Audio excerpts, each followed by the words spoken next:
In this video I'm going to use a texture node to control where the feathers grow. That means I'll paint a black and white texture map that Yeti can use for placement. Fun fact: white means more and black means less.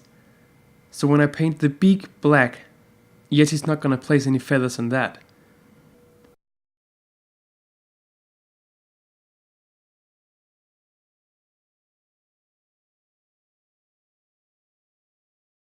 It's possible that you want to use this technique to blend in a different type of feather in your already existing feather code.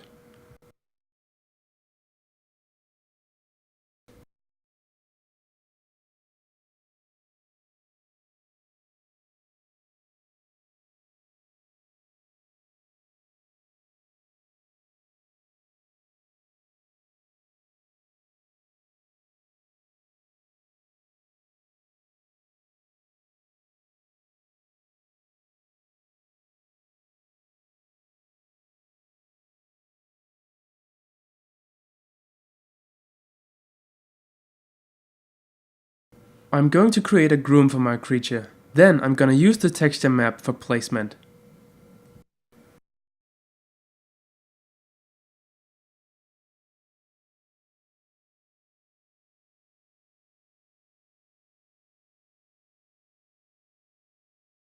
Once the groom is ready, I'm going to add it to the input grooms of my Yeti node.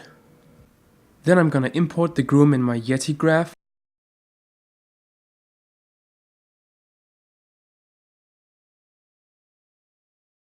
And use a scatter and an instance node.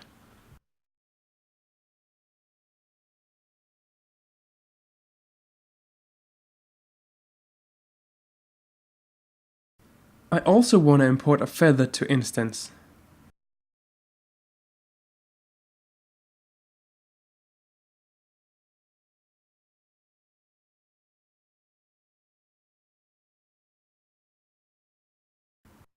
Connect the imported feather to the instance node, and don't forget to connect your imported geometry with the scatter node.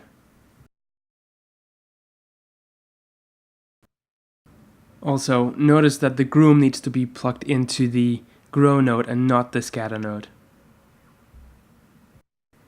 In order to avoid having multiple feathers on top of one another, we need to change the attribute of the instance node, instance2, from point to elements.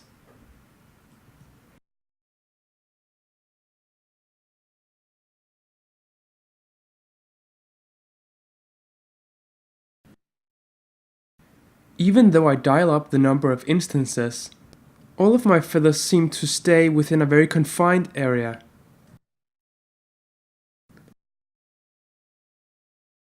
To solve this problem, I need to turn up the radius of influence on my groom.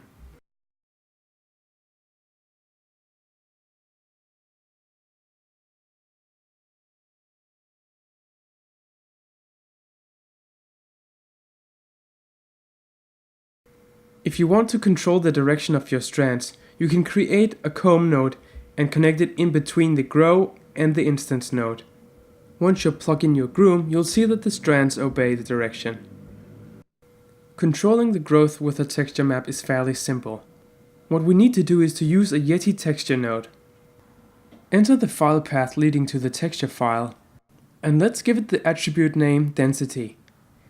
In the V coordinate, don't forget to write 1-$T. This is to let Yeti know how to orient your texture map.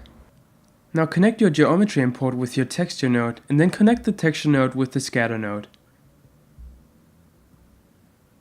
If we visualize the scatter node, we'll see that there are less points along the length of the neck. That's a direct result of the texture, where I painted the base of the body white with gradient towards black along the length of the neck.